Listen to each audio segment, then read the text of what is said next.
हम लोग देखते हैं कि जो माइसीलियम है वह अलग अलग जेनरा में आपको अलग अलग तरह का माइसीलियम देखने को मिलेगा। माइसीलियम आप जान रहे हो कि नेटवर्क ऑफ हाइफी के नेटवर्क को ही माइसीलियम कहते हैं, और फंजाई का जो थैलस बॉडी होता है वह माइसीलियम का बना होता है। ठीक है, तो सबसे पहला है प्लेसेंटेन काइमा। प्लेसेंटेन काइमा में क्या होगा कि इसके अंदर it is a fungal mycelium hyphae organized loosely और compactly woven to the form of tissue called plectenchyma. तो इसमें क्या होगा कि जो माइसीलियम होता है उस माइसीलियम के अंदर जो हाइफी होते हैं वह हाइफी लूजली एक दूसरे से एग्रीगेट होते हैं, यानी कि लूजली जो है सो वह एक दूसरे से जुड़े हुए होते हैं, बहुत ज्यादा जो है सो टाइटली नहीं होता है। अब इसमें भी दो तरह का आपको देखने को मिलेगा, एक हो गया प्रोजेनकाइमा।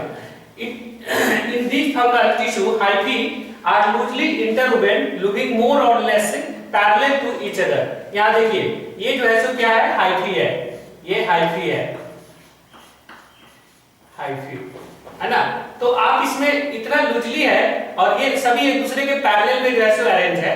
तो यहाँ पर हम चाहें तो हाइफी को काउंट भी कर सकते हैं कितने हाइफी इसके अंदर है। तो जहां पर हाइफी जो है सो लूजली एक दूसरे से एग्रीगेट होकर और वह किसी फंगल टिश्यू को फॉर्म कर रहा है, अर्थात माइसीलियम को फॉर्म कर रहा है, ये पूरे ग्रुप को हम माइसीलियम बोलेंगे, तो उसको हम क्या बोलेंगे, प्रोजेनकाइमा।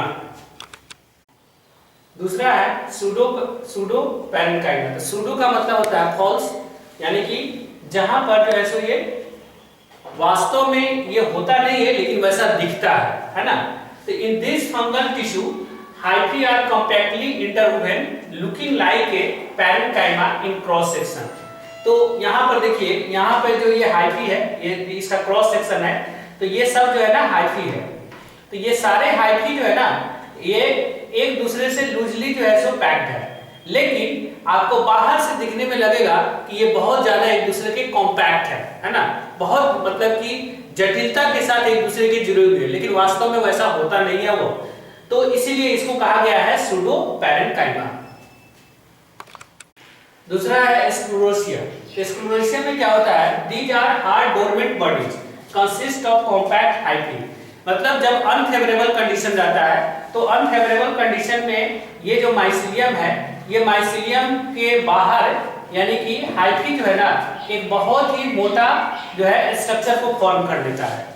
ये बहुत ही इसके चारों तरफ बाहर से एक मोटा स्ट्रक्चर को फॉर्म कर लेता है, और जैसे ही फिर फेवरेबल कंडीशन आता है तो फेवरेबल कंडीशन आने के बाद ये इसका जो स्क्लेरोटियम है वह फिर जर्मिनेट हो जाता है, और जर्मिनेट होकर वह फिर फंगल को नए फंजाई को फॉर्म कर लेता है।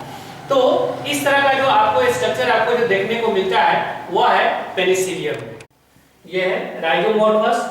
तो राइजोमोर्फस में क्या होता है कि they root like compactly interwoven hyphae with distinct growing up, they help in absorption and crenation। तो ये जो है सो क्या होता है कि इसमें जो माइसीलियम होता है वह माइसीलियम बहुत सारे हाइफी से मिलकर तो बना हुआ है ही, लेकिन इसमें आप देखो ये रूट लाइक स्ट्रक्चर फॉर्म हुआ है जिसको हम लोग राइजोइड्स बोलते हैं। तो ये राइजोइड्स लाइक स्ट्रक्चर राइजोइड्स है, इसीलिए इसका नाम भी है राइजोमोर्फस, यानी कि जिसमें राइजोइड्स लाइक स्ट्रक्चर फॉर्म हो गया है। और इसका काम क्या है कि ये जो है राइजोइड्स का, जैसे कि आप जानते हैं काम क्या होता है कि वह सॉइल के अंदर से वाटर और मिनरल को एब्जॉर्ब कर लेना, है ना। तो इसका भी यही काम है कि ये जो है सो वाटर मिनरल को एब्जॉर्ब भी करता है, और उसके अलावा ये जर्मिनेशन में भी इसको हेल्प करता है। तो इस तरह से आपको अलग अलग तरह के जो है माइसीलियम अलग अलग जेनरा में आपको देखने को मिलेंगे।